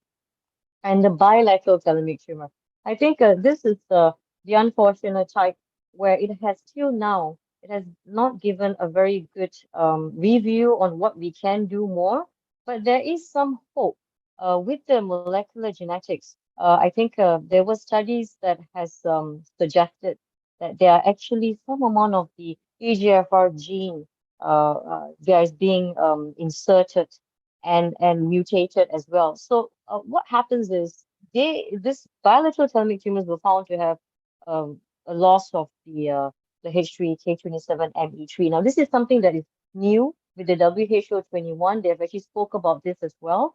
But what is actually more intriguing is the amplification and the mutation of the EGFR gene, which was not spoke about before.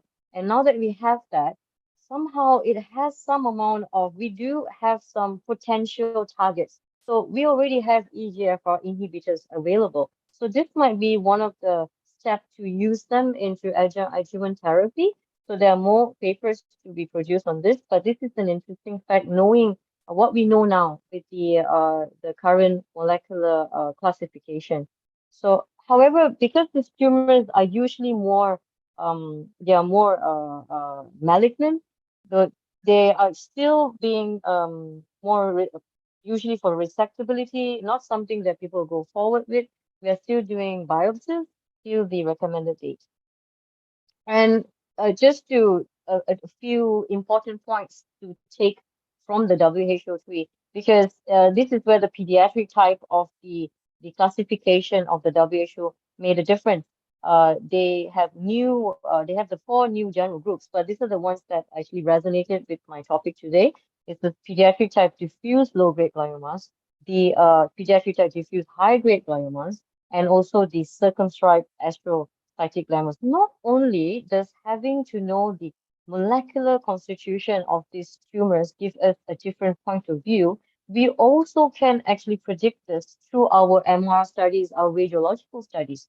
So it is said that the angiocentric gliomas are usually more T2 hyperintense. And you would suspect if they are more towards the temporal and the frontal lobes of the younger patients with seizure activity, and you're suspecting a glioma, you could think of an angiocentric glioma. So, and you could also think of that being having an MYB or MYBL type of molecular front, and that's where we can prepare and also test for it. So the other interesting one is the well circumscribed T2 hyperintense lesions on MR.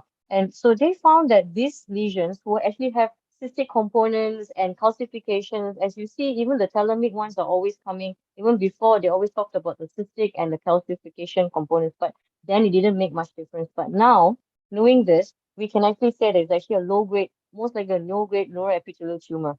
So we actually can think forward for this. And I think the ones that actually made a difference for this is the, as I was mentioning, for the high-grade gliomas, the diffuse pediatric type of high-grade gliomas, with focus with the H3 wild type and the IDH wild type. So the unilateral and bilateral lesion, they commonly have this, as we already know with my previous slide, but at least we know that these are very aggressive and they can actually spread locally and they would have metastatic dissemination. So this is where we can prognosticate the patients and follow up our patients. And I think the adjuvant therapy on when to start would be, this gives us a huge amount of gap of taking over the management into a better outcome for the patients. And if I just got one of the pictures from the Osborne classification, as you can see, this is actually infant type hemispheric glioma, and also these are the ones which are thought to be more malignant.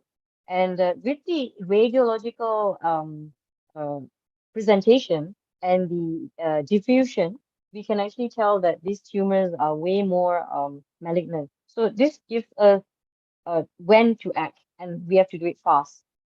So for the radiology, coming to radiology, so radiology has come to a very advanced level that is actually, it's more like it's a gadget that you have to have. But of course, this is just an adjunct, but it's improved our understanding on how the tumors grow. Besides the molecular part, this is where we can actually visualize it. So modern imaging has literally told us that there are three pathways. So Bernstein found that there was they grow towards the extent or they spread towards the white matter or underneath the ventricular epidermal or the CSF. So from the era of the cerebral pneumography, which I was telling you about, to an era of intraoperative MRI. So clearly there is a paradigm shift of how we are going to manage these so-called challenging tumors. And I think with the advent of the new classification and more MR technology, we are going to be more precise with our decision and surgical approaches. So the main thing that was coming out from all this advancement for now, hopefully more, is we can actually detect the infiltration and displacement of the postural limb of the intercapsule, which is really one of the most important component when it comes to planning our surgeries. And most of the papers have always talked about it. The morbidity is mainly because of not being able to understand where the corticospinal tracts are. And with the advent of the diffusion weighted and tactography and T2MR, we are able to actually tell where the PLIC and the eloquent structures surrounding the thalamus. So this gives us kind of like a upgrade on how we can actually see the safer surgical margins that we can actually surgically approach and not say not do anything about it because it has actually gone all over, but not knowing that the internal capsule could have been the tracks, the corticospinal tracks could have been pushed away to a place that we can actually approach. So there are techniques now where they actually fuse current imaging so you can plan better. So now we should not think that radical resection is not something impossible. And what I was telling you about the cystic appearance. So before, with the Chick et al., his colleagues and him felt that the cystic appearance didn't make any difference.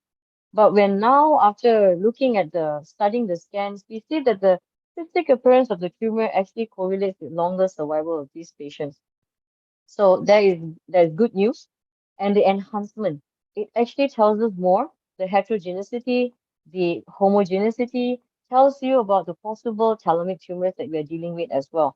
So as I was telling you about the DTI, we also have the diffusion weighted has really contributed a lot to understanding the malignancy of the tumor, even spectroscopy, giving us the pathological subtype that we are dealing with, and how much is a good resection for this patient.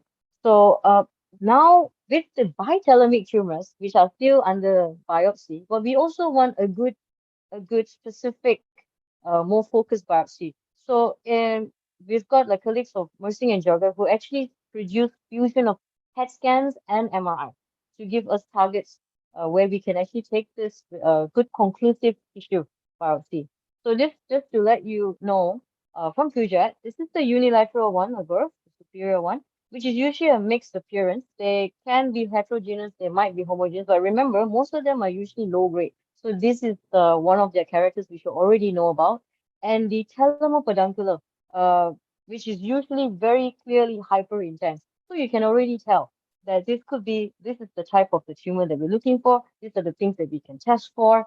And usually you can, with the MR images that we have, it usually appears at the junction of the thalamus and the peduncles. And yes, the the bilateral thalamic tumors, they are usually predominantly heterogeneous, but sometimes they can exhibit some contrast enhancement on in majority of them, they have an enhancement, but sometimes you might not even have any enhancement at all. So very peculiar tumors. We still need more to learn about these tumors. And this is just to let you see how it was before for people to do this kind of challenging tumors. So this was from Arseny, 1958. So clinical acumen was everything. And they could localize the lesion to the peak. And looking at this, it really humbles me and where we've come to where I am. And I think my younger colleagues will agree that we are very privileged to understand neurosurgery in a very different way. And it's good for the patients, of course. As you can see, the only thing that they can tell is if there's an obliteration of the third ventricle or by the thalamic tumor, it is basically the cardinal sign that they go with. They say, okay, that must be it. So their anatomical imaging knowledge is really good. I mean, if you ask me now, I wouldn't be able to tell you that specific, but this was what they were going with. And the diagnosis was not easy. And most of the time when the operations are done, it's quite morbid and the patients present really late, as you already know. But here, look at this. So we have precise location. We already have classifications based on that. So we have literally values of what we can do post-operatively. We can actually see how much we've taken, how much we've not, the resectability chances, and the DTI. And this has literally given a different world set on radical resections, especially when it comes to the thalamic tumors. And this is definitely, this is taken from Sarah L's very recent microsurgical approach with Ugo Tor, and this is one of their papers. And now about something that we are actually using more often, coming back, will be the intraoperative ultrasound. And intraoperative ultrasound, being real time, has been definitely used in the thalamic tumors. And I have seen Professor Mehmet during my time of fellowship on how useful is the intraoperative ultrasound when it comes, especially in cases where I used to work where if we don't have intraoperative MRI or we don't have intraoperative CTs, this is something that could actually give us some amount of input on the resectable amount, the margins that we are talking about. So this was used in the paper produced by Narayanam, and they actually spoke a lot about this ultrasound being used as one of the tools for them to do corticectomy, especially when they're going through the middle temporal gyrus. So, but we have to understand that before doing this, you need to ascertain that the posture, the internal capsule should not be involved. So definitely a textography has to be done before you go more certain to this. And you can actually use this to go to the shortest trajectory to the tumor, right? Yes. So this was also done So stereotactic volumetric operative planning was actually used. So this is a combination between the CT and the MRI, where CO2 lasers were used by Moshel and colleagues to actually achieve an 81% gross total resection with minimal operative morbidity. So this was one of the starts where radiology has started to give more to the resectability of the tumors, thereby giving more outcome, better outcome. And just to introduce, this one would be the intraoperative MRI. So intraoperative MRI is something that is ongoing. We have brain suits all over the world. Of course, not all of us have it, but this is just to say how much of extent of the resection. So this is something that people don't really talk about in their papers. I've noticed the extent of resection really makes a difference to the as you will see, the survival, overall survival, and also the treatment that comes after that, the progression-free period. So with the intraoperative monitoring, intraoperative MRI, this group, the Sunderland group, just recently published this, saying that the resectability, the amount of resectable, complete resection is achieved is way more than what we could do without the MRI. So of course, it's good news. So it's something to say that centers that do have it, we should look into doing more more radical resections for not just the low grade ones, but the high grade gliomas. But come to the most interesting one. After having all this, is the surgical classification. From what I found was people are always worried about, nurses are worried about this because 50% of the thalamic surface is covered by the internal capsule. Laterally, you've got the thalamus, you've got the mesencephalon, and if you notice the amount of eloquent structures, obviously the conservative attitude will be towards this. So if I'm sorry to interrupt, literature, Dr. Jacinta. yeah. But we have some time constraint. Oh, I'm sorry. I'm so sorry. Okay, sure. This is my last few ones actually, and it's actually the most important one. Please go ahead. Yes. Okay. So I'm just gonna go through. So from where it is, the classifications, I told you about the Puget, and so now we're going towards what we already know, as I've already told you. So this is what we got since the time of the radical resection came about from Professor Ozak. So we the ones that we know, the transcortical, transventricular, anterior interhemispheric, contralateral, infratemporal, supracerebellar approach, interhemispheric approaches, and the transcilvan transversal approach. Now, I'm not going to go all out, but of course, because of the time constraint, these are the ones that we know and why we're using it. And I think this paper discusses it really well. But for the bithalamic tumors, the endoscopic septotomy plus a biopsy with a VP shunt was advocated by Sinelli. So in case you're going in for a biopsy, they saw the better outcome of these patients clinically. So, but just to show you what it is, and these are the removal based on transcortical resections. So this is where I wanted to tell you. So we have something new. It's about looking at white matter traps. I think that is where we are going towards. And these surgical approaches were presented by the Baran and his colleagues. And it shows it's based on actually the Spezler and Rangel Castilla for the tumor, the cavernomas of the thalamus. But because of this, we realized the faces of these areas of the thalamus that are near to the tumors. Okay, and thereby we came up with 13 more approaches. So it's not something where you can't go, and it can be done safer. This paper is amazing. You can read this paper. I'm going to go fast. But now we know that with the disconnections, we know what are the functions that can give rise to complications. And this is the most recent, talking about advocating transcisternal and transcallosal transventricular assisted microscopy with endoscopy. So this is the one that has been talked about recently in literature. And so you don't really need to worry about going through you're going to have cisternal surgery. You're going through a cisternal surgery. So you have really acceptable risk of morbidity. This is just to tell you the surfaces that we are looking at. And that's where we plan our surgical approaches. This is the surgical approaches according to this paper, which is literally is amazing to know that you don't need to go through anywhere just to get to where it is. So this shows us that the survival, the overall survival, the progression-free has literally improved from wherever we were. So oncology treatment has improved. Just going through it very fast as well. So in summary, advanced microsurgical anatomy, good WHO classification, molecular biology, and advancement in radio imaging should not let us shy away from this radical resection. So these are my references, and thank you so much for your attention, and sorry for taking the time a little bit more. Thank you so much. Thank you very much, Dr. Jacinta, for an excellent overview of thalamic tumors, especially in children. That was indeed an excellent presentation. Sorry to interrupt you in the middle. So, may I request, is Professor Poon there? Sorry, Sergeant Professor Poon has to leave for some work-related reasons. So maybe we could invite other speaker to comment on the presentation. Professor Besson, are you here? Yes, I'm here.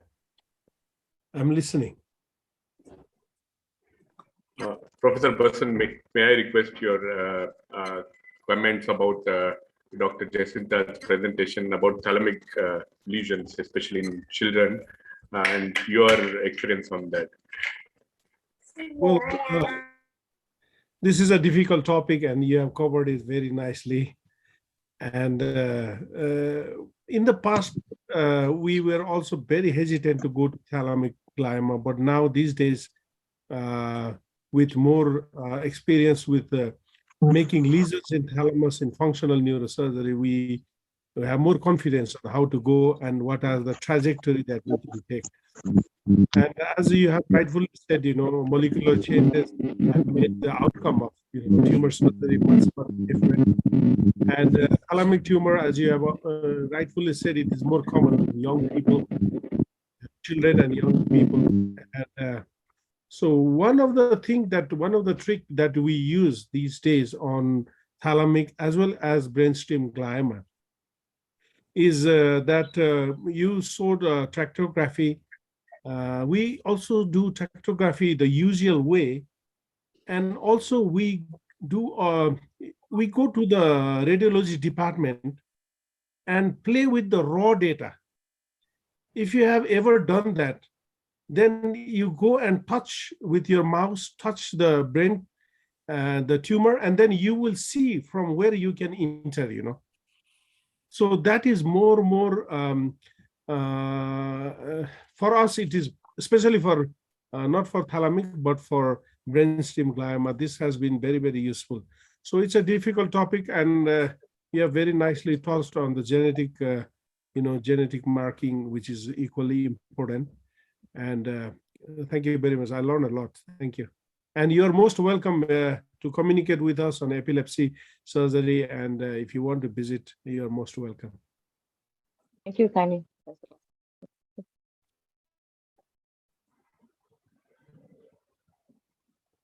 Please unmute your mic, Sachin.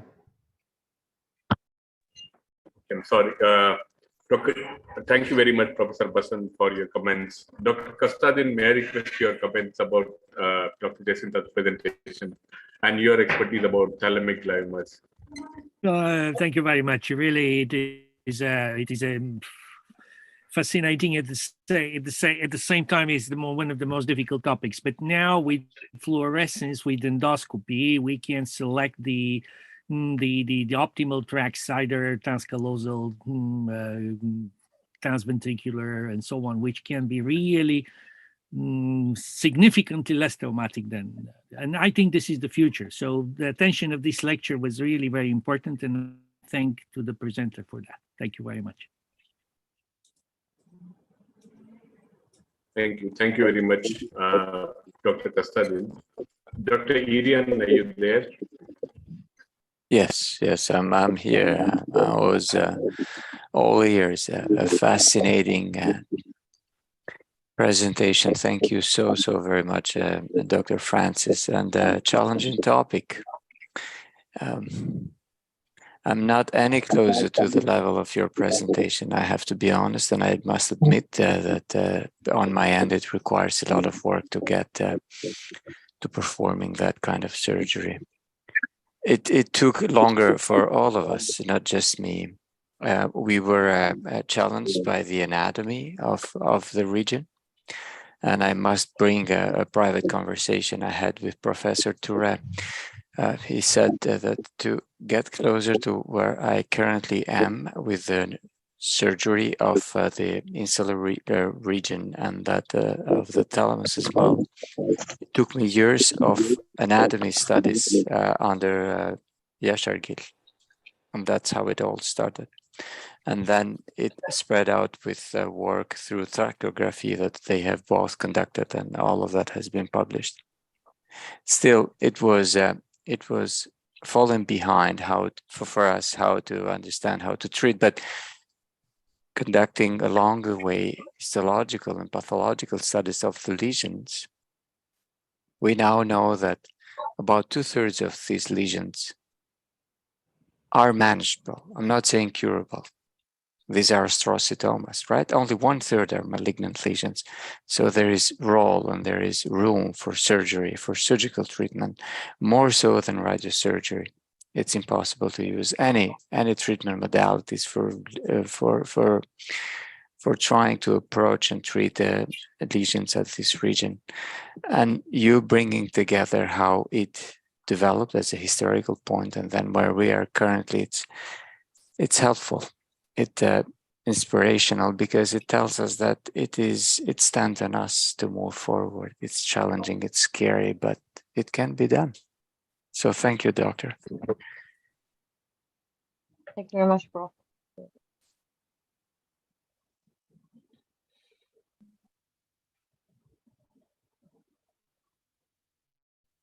Your mic is still muted. Please unmute your mic. One question that I want to ask is you are doing extensive study on immunohistochemistry and genetic study on the pathology. Are you also in your institute doing methylation, testing of methylation on the tumors? Thank you for the question, Prof. Not currently, of course, not in Malaysia, but when in Turkey, yes, methylation is part of the panel of testing. It comes under for not just thalamic tumors, but mainly most of the glial tumors these days it's a standard protocol. Just that we add something more like a third promoter mutations. Those are at the ATRX. So those tumors, those biological markers are now being looked at because we've seen at least 2 cases where we actually wrote a paper on that as well. And there was in pilocytic astrocytoma, there were actually third promoter mutations that actually gave it an aggressive tumor outlook. So yes, thank you. Thank you very much. Thank you.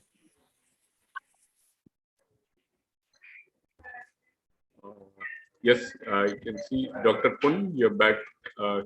You want to make any comment or? Hello. Sorry, I have to attend another meeting, but really very nice to have this talk about all related to thalamic tumor, very comprehensive, and congrats to the work here. So I have to leave a bit earlier. Sorry for about that, and hope to see you all soon in the web or in person in the future, right? Thank you very much, Professor, for your participation and your encouraging word for the young neurosurgeon today. Dr. Fawad Siddharth, are you there? Yes, thank you, Dr. Sachin, and also Dr. Francis. It was really good and great presentation, and it's covered all things. Thank you very much. Congratulations. Thank you very much, Professor Fawad Siddharth.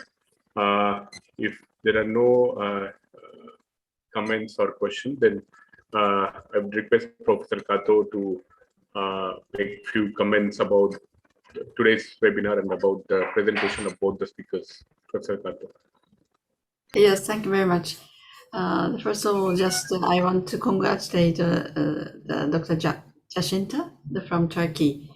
So it's really difficult topics, but I think you can continue your research in the future. I think maybe in the future, so many, I think the way to treat So just let us know, including of the images.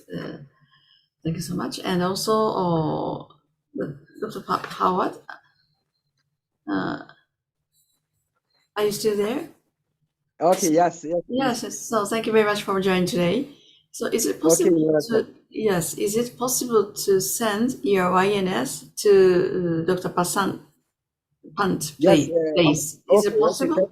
Okay. Yes, I will communicate with Sachin and you and Dr. Basant as well. Okay, so maybe in case the Pant, please accept them and teach them. Like Thank you very much. They have so many epileptic patients, I think.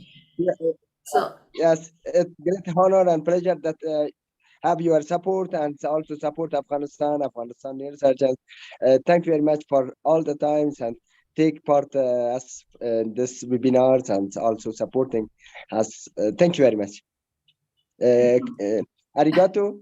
Arigato. So because because still the VP shunt set, we prepared 30 sets, but still it cannot be reached you for some reason. So maybe Dr. Raja or Dr. Sachin can make some find a way. I think still we are having the shunt set. Yes, you know that's the difficulty of our politics with Afghanistan and India and Pakistan. For this reason, it's like a closed border, and for this we have difficulties. And our colleagues also try to find a way how to deliver the chance to Afghanistan. Yes. So because Dr. Sachin, he sometimes wants to visit your place, but you said some difficulty to get some visa. So is it true? Is it true? Yes, because our right now we haven't embassy in India, and I will ask about is the embassy is functioning in India or not for getting visa. Okay, maybe we can continue. As you know, that this is a sanction on Taliban. Okay, thanks. Thank you very much. So anyway, in the near future, we can deliver the shunt set. So thank you, Pant. You're the good lecture for YNS and the step by step you developed your place. Basically, it's kind of the role model of the how can I say developing place, but your place is no more developing. So I think my congratulations to the great lecture. You have been always on my side from my student life till now. So you have been a major support to us, both emotionally as well as technically. Thank you very much.